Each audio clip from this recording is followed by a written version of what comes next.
একবার দুইজন খুব ভালো বন্ধু একসাথে মরুভূমির মধ্যে দিয়ে যাচ্ছিল। তারা পথ চলতে চলতে বিভিন্ন বিষয়ে কথা বলছিল। কথার এক পর্যায়ে তাদের কোনো একটি বিষয়ে ঝগড়া হল এবং সে ঝগড়ায় এক বন্ধুটি দুই যে বন্ধুকে একটি চড় মেরে বসল। দুই যে বন্ধুটি কষ্ট পেল, কিন্তু এক বন্ধুটিকে কিছুই বলল না। সে বালিতে লিখল, আমার সবচেয়ে ভালো বন্ধু আজ আমায় থাপ্পড় মরেছে গি।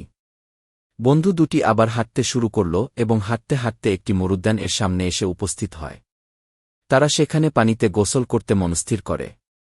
এমন সময় যে বন্ধুটি দুই চট খেয়েছিল সে চোরাবালিতে আটকে যায় এবং নিচে ডুবে যেতে শুরু করে। তখন এক বন্ধুটি তাকে দ্রুত উদ্ধার করে। উদ্ধার হওয়ার পর দুই বন্ধুটি গিয়ে আবার পাথরের উপরে লিখল, আমার সবচেয়ে ভালো বন্ধু আজ আমার প্রাণ বাঁচিয়েছে গি। এটি দেখে এক বন্ধুটি জিজ্ঞাসা করল, কি রে, যখন মারলাম তখন লিখলি বালিতে, আর বাঁচানোর পর লিখলি পাথরে, এর কারণ কি?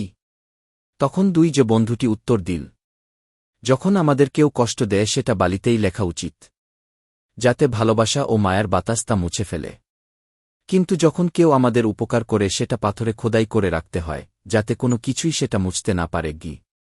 নীতিক থাক। নিজেদের মধ্যে ছোট ছোট বিবাদ হতেই পারে, কিন্তু তা মনে পুষে রাখতে নেই, কারণ বড় বিপদগুলোতে কাছের মানুষগুলোই এগিয়ে আসে। এমন শিক্ষণীয় ভিডিও দেখতে আমাদের সাবস্ক্রাইব, লাইক, ফলো দিয়ে পাশে থাকার অনুরোধ রইল।